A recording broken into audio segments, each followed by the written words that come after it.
Chand Baori, na matatagpuan sa nayon ng Abhaneri sa Rajasthan, India, ay isa sa pinakamalaki at pinakamalalim na stepwell sa buong mundo.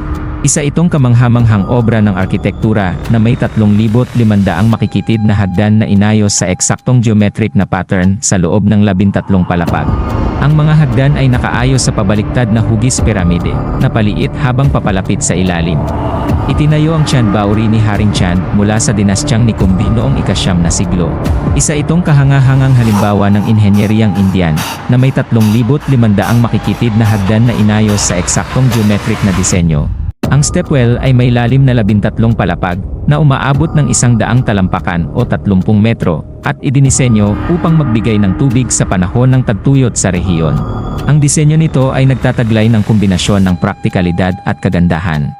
Ang nagpapatingkad sa Chand Baori ay ang mga stepwell nito na hindi lamang imbakan ng tubig kundi isang sining din ang simetriya, perpektong pagkakaayos, at ang lalim nito ay patunay ng mataas na antas ng kaalaman sa inhenyeriya ng mga sinaunang Indian. Mayroon ding kawili-wiling alamat na kaugnay sa pagtatayo nito. Ayon sa ilan, itinayo ang stepwell ni Haring Chand matapos kumonsulta sa isang banal na nilalang o bilang resulta ng sumpa o pagpapala mula sa isang Diyos.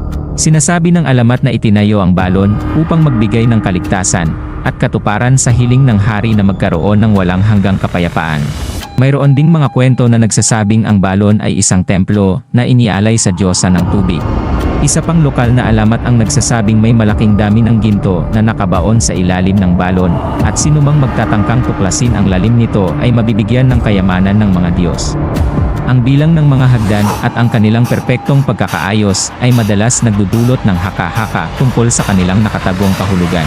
Ang lalim na 13 palapag ay maaaring sumisimbolo sa koneksyon sa mga hindi nakikitang antas ng universo o sa mga siklo ng buhay at muling pagkabuhay.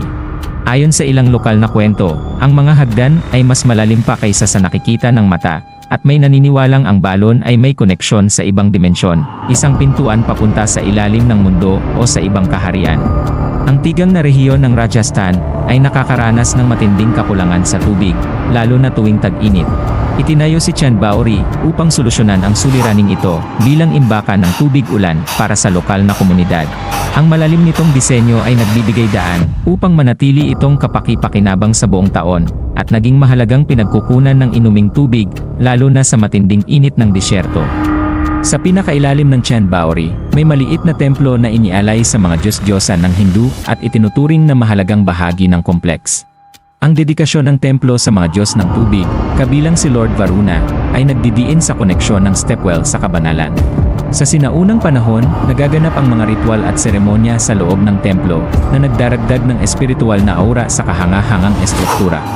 Ang pagtatayo ng Chand Baori ay isang patunay ng mataas na kaalaman sa inhenyeriya at arkitektura ng sinaunang India. Ang eksaktong disenyo ng balon at sistema ng hagdan nito ay nananatiling isang himala, at pinaniniwala ang gumamit ang mga sinaunang tagapagtayo ng mga teknik na nawala na sa panahon. Ang disenyo ng stepwell ay napaka-eksakto, kaya nanatili itong buo sa loob ng mahigit 1,000 taon. Isa sa mga pinakakilalang alamat tungkol sa pagtatayo ng Chand Baori ay may kinalaman kay Haring Chand, ang tagapag-utos ng konstruksyon nito. Ayon sa isang bersyon ng alamat, isinumpa ang hari ng isang makapangyarihang Diyos, at upang maalis ang sumpa, sinabi sa kanya na kailangang magtayo ng isang stepwell. Ang balon na ito ay nangangailangan ng napakalaking paggawa, at ang konstruksyon nito ay magdudulot ng matinding hirap sa mga manggagawa. Ang kagustuhan ng hari na palayain ang kanyang bayan mula sa sumpa ang nagtulak sa kanya upang ipatayo ang napakalaking balon na pinaniniwala ang susi sa pagkakaroon ng kapayapaan at kasaganaan sa kanyang kaharian.